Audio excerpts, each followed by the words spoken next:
नीरज शादी मुबारक में आप देखेंगे कि धीरे धीरे केटी और प्रीति भी एक दूसरे के करीब आ रहे हैं। केटी तो प्रीति से प्यार करता ही है, लेकिन उसे लगता है कि प्रीति उससे प्यार नहीं करती। लेकिन प्रीति के दिल में भी धीरे धीरे केटी बहुत करीब आ रहे हैं। नंदिनी कितनी भी कोशिश कर ले, कितनी भी चालें चल ले, लेकिन प्रीति और केटी के बीच का जो कनेक्शन है, जो केमिस्ट्री है, जो समझ है, वो शायद ही कोई ख़त्म कर सकता है।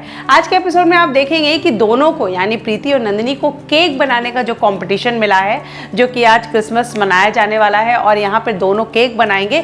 ऐसे में किसका केक ज़्यादा यम्मी होता है आप देखेंगे। नंदिनी यहाँ चाल चलती है, वो अपना केक बना करके लाएगी और प्रीति के पीछे खुद ही गिरा देगी और यहाँ पर सबके सामने इस तरह प्रोपेगेंडा करेगी कि प्रीति ने मेरा केक गिरा दिया, प्रीति को मुझसे जलन है, प्रीति जानबूझ के मेरे केक को खराब करना चाहती है। साथ ही उसका बेटा भी आके नंदिनी का साथ देगा और कहेगा मैंने देखा प्रीति ने कैसे केक गिराया। ये सब कुछ पूरे घर वालों के सामने केटी यहाँ प्रीति पर बरस पड़ता है। प्रीति को समझ में नहीं आता कि मैंने तो कुछ किया ही नहीं, फिर मुझे किस बात की इतनी बड़ी सज़ा मिल रही है, किस बात के लिए लोग मुझ पर चिल्ला रहे हैं। केटी यहाँ सबके सामने प्रीति पर चिल्ला पड़ता है और जैसे ही अर्जुन यहाँ से जाता है, केटी प्रीति को लेकर नंदिनी के कमरे में जाता है और यहाँ कहता है कि मुझे पता है कि ये केक जानबूझ के नंदिनी ने गिराया, क्योंकि ये सारी घटिया हरकत नंदिनी ही कर सकती है।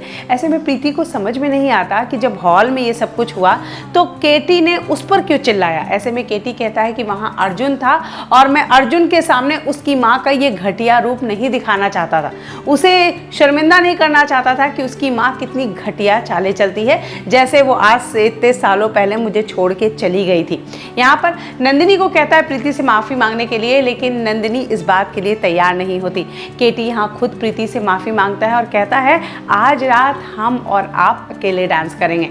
फाइनली यहाँ फिर से नंदिनी अपनी चाल चलती है, सेम प्रीति की तरह ड्रेस पहनती है, प्रीति को कमरे में बंद कर देती है और नीचे जाती है केटी के साथ नाचने। लेकिन केटी इतने सालों में नंदिनी और प्रीति में फ़र्क पहचान चुका है। आप देखेंगे जैसे ही वो नंदिनी के साथ नाचना शुरू करेगा, उसे समझ में आ जाएगा कि ये प्रीति नहीं है और ऐसे में नंदिनी का सच सबके सामने आ जाएगा।